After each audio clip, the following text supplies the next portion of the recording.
Hi there! Ang saya-saya dito. Nandito tayo sa Glasgow, Scotland.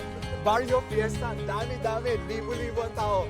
Pero we have two nurses sa katabi ko. Anong name mo? Geraldine Do. Ikaw? Imelda Ju. Ikaw ngayon, nasubukan mo na ang MXT before. Opo, matagal na. Capsule, yung coffee. Pareho. Nagdadala ka here, ha? Opo. But you want to introduce it kay Ma'am Imelda. Opo. Ma'am Imelda is a nurse. Ngayon, nagwo-work siya pero retired na. Pero here, Nursing home. nursing home. So, yung mga may edad na ang tinaalagaan mo. And we don't want na siyempre magkaroon ng sakit tulad ng mga nandun, ano? And that is why gustong introduce sa'yo yung MX3. At saka wala kang maintenance, right? So, yan ang maganda sa'yo, yung ating MX3 capsule, 500 mg. Alam mo, you can take it as your vitamin. Di ba nagba-vitamin ka? Yes. Ang kagandahan ng MX3 capsule natin, natural. At saka, Filipino. Tama, di ba? Filipino nga. Support Eh, the Filipino. Yes. Thank you! Thank you, Thank you, MX3!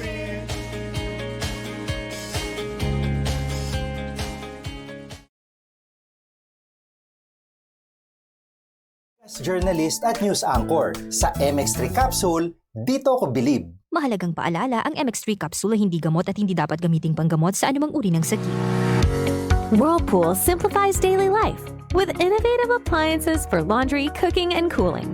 And at the heart of it all is the Whirlpool refrigerator, helping to keep your food fresh and your kitchen running smoothly day and night. With Whirlpool's Zen inverter technology, it cools efficiently and saves energy.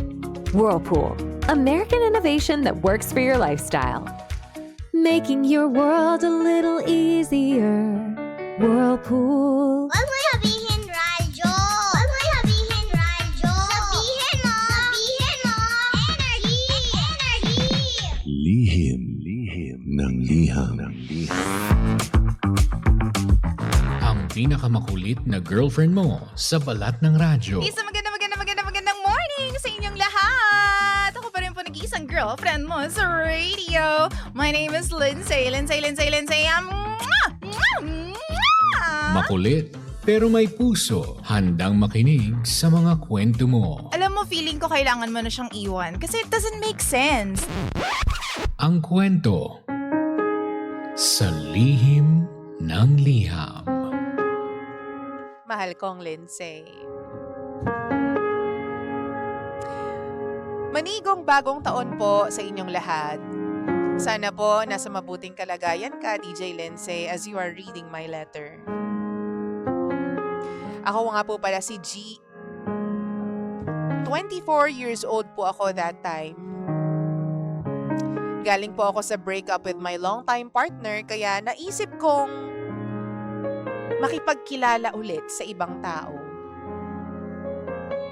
Naisip kong libangin ang sarili ko. Kasi sabi ko, it's time for me to grow and to be happy dahil single naman ako.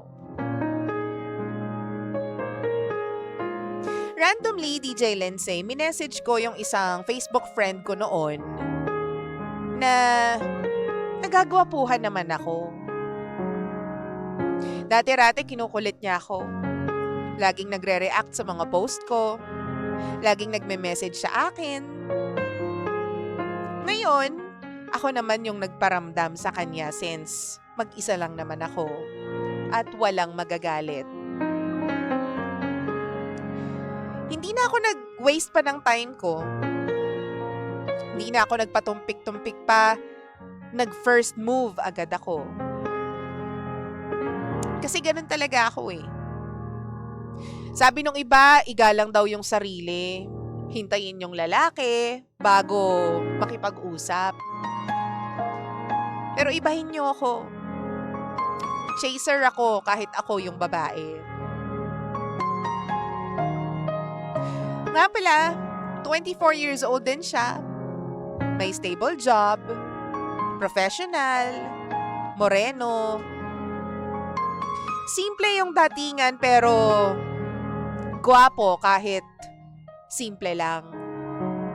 Kumbaga, ideal type talaga na tipo ng lalaki. Matapos ang chat ng ilang araw, nag-decide kami pareho na magkita na. Para naman hindi lang puro usap sa chat or video call. Sabi ko sa kanya, gusto kitang makilala ng personal, makakwentuhan. Tingnan natin kung meron tayong chemistry together. And so it happened. Nagkita kami. Face to face. At nakita at nalaman ko na magka-vibes talaga kami. Nag-coffee date kami, DJ Lindsay, late night. Ang gamit lang namin, camping chairs. Doon sa tabi ng kotse ko. Tahimik lang. Perfect para makapag-usap ng maayos. Casual lang ang lahat. Natapos yung date namin na ramdam kong naging interesado kami sa isa't isa. Alam kong gusto niya ako. At kahit papano, gusto ko rin siya. Pareho kami ng mindset. Kaya naman naging smooth ang lahat.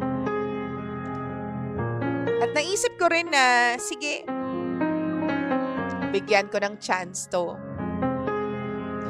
Kikilalanin ko pa siya. Kasi parang potential naman. Feeling ko, pwede ko siyang maging boyfriend. Mas lumalim yung usapan namin after that. Siya na mismo yung nag-aaya na magkita ulit kami. Mag-usap. Kumain ng sabay. Video calls. This one time, Saturday noon, pareho kaming off. Nagkita ulit kami. Nagkita kami after ng lakad niya kasama yung mga kaibigan niya. Late night ulit. Coffee date ulit. After ng usapan namin, ihahatid niya na sana ako noon, pero bago niya i-start yung engine ng sasakyan, pabiro akong lumapit sa kanya. Nilapit ko yung mukha ko sa kanya at ang sabi ko, next time ulit ha, kapag free tayo. Alam mo yung tipong parang ikikiss ko siya, pero hindi ko tinuloy. Kitang-kita ko yung reaction sa mukha niya. Para siyang bigyang ng hinayang na parang gusto pa ng follow-up. Kaya naman bigla siyang sumagot. Ang sabi niya sa akin, bakit naman di mo tinuloy? Nagulat ako sa reaction niya. Bigla niyang hinawakan yung mukha ko, tapos hinalikan ako. At syempre, hinalikan ko rin siya. Naging espesyal ang gabi na yon dahil sa kiss. For once, naramdaman ko ulit na kinilig ako. Na masaya ako. It was just a short kiss, DJ Lindsay. Kasi nga, walang tint yung sasakyan. Kaya naman, naging dalagang Pilipino ako that time.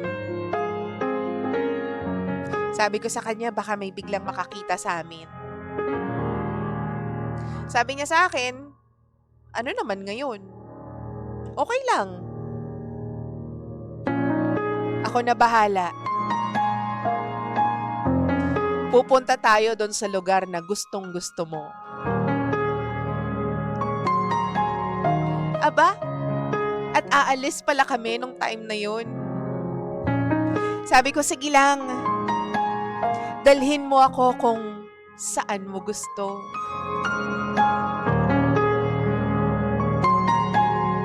Alam niyo na kung anong sumunod na nangyari. Nangyari na nga ang gusto kong mangyari. Kinaumagahan, habang nagkakadal kaming dalawa. Puro assurance naman yung sinasabi niya at mga plano tungkol sa aming dalawa. Pero sa isip ko, paano kung nagawa niya na rin to sa ibang babae? Paano kung kapag naging kami, meron siyang makilala na better kesa sa akin? Paano kung gawin niya rin to sa ibang babae na makilala niya at maka-coffee date niya? Hindi ko alam. Alam kong nag-enjoy ako. Alam kong mali din na i-judge ko siya agad kasi hindi ko pa naman siya ganun kakilala. Pero masisisi niyo ba ako kung ganito yung mga pumapasok sa isip ko? Simula noon, DJ Lindsay, unti-unti akong naging cold sa kanya. Para akong nawala ng gana bigla. Kung sa iba yan, dapat mas kikiligin, mas magiging sweet. Kasi nga, may nangyari na. Pero ako, iba. Natakot ako. Nawalan ako ng gana na ulitin ang lahat. Hanggang dumating na ako sa punto na sabi ko, tigil na. Alam kong maling-mali din ako sa part na yon until now, naiisip ko pa rin yung nangyari. Pero, kung kayo po ba yung nasa posisyon ko, ititigil nyo? Kung kayo ba yung nasa posisyon ko, makikipagrelasyon ka ba sa kanya? O baka naman, tama lang yung naging desisyon ko. Namimiss ko siya. At hanggang ngayon, nagme-message pa rin siya sa akin. Hindi ko lang alam kung ano bang dapat kong gawin. Sana po, DJ Lindsay, tulungan niyo po ako. Muli, ako si G. At ito ang lihim ng aking liham.